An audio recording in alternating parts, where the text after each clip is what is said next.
পূবালী ব্যাংকে অ্যাকাউন্ট, সুতরাং আমি চাচ্ছি একটি কার্ড নিতে, যেটা দিয়ে আমি যে কোনো ব্যাংকের এটিএম থেকে টাকা তুলতে পারবো। আর এই রকম কার্ডকে কী কার্ড বলা হয়, আর এই কার্ড নিতে আমার কী কী কাগজপত্র লাগবে। হ্যালো এভরিওয়ান, আসসালামু আলাইকুম। আমি হাসনা ফেরদৌসী। জানি সবাই কেমন আছেন। আশা করছি আল্লাহ তাআলার অশেষ রহমতে যে যেখান থেকে আমার ভিডিওটি দেখছেন সবাইকে জানাচ্ছি আমার অন্তঃস্থল থেকে অনেক অনেক অভিনন্দন। অ্যাকাউন্ট থাকলে আপনি ডেবিট কার্ড নিতে পারবেন তেমন কোনো কাগজপত্র ছাড়াই, যা দিয়ে অন্য ব্যাংকের এটিএম থেকে টাকা তুলতে পারবেন। তবে অন্য ব্যাংকের এটিএম ব্যবহার করলে সাধারণত প্রতিটি লেনদেন 15 টাকা চার্জ কেটে নেবে।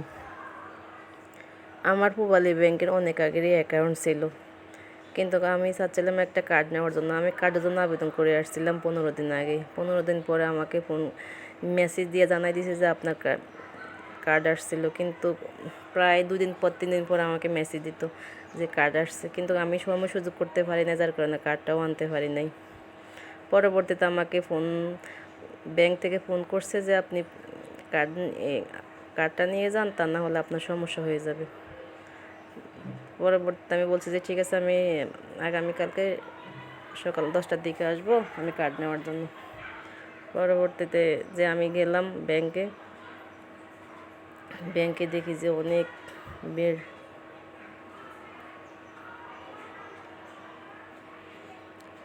আমি ওয়েটিং রুমে বসে আছি। যেহেতু আমার অনেক দিন আগের আমার এই ইয়েটা, তো আমি সেই ক্ষেত্রে আমাকে অনেকক্ষণ ওয়েট করতে হয়েছিল ওইখানে। পরবর্তীতে আমি আমার ফাইলটা খুঁজতেছি কোন জায়গাতে আমার এই ইয়েটা রাখছিল।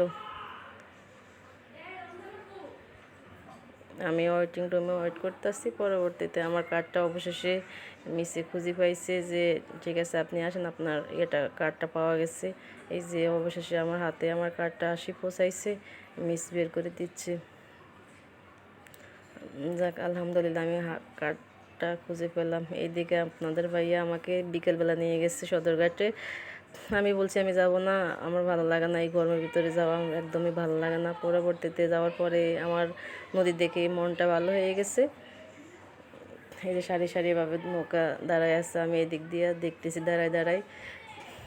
আপনাদের ভাইয়া বলতেছে যে নদীর মধ্যখানে একটু জায়গায় ঘুরি গাড়ি আসার জন্য, কিন্তু আমি বলছি যে না, আমার ভয় লাগতেছে, আমি যাব না।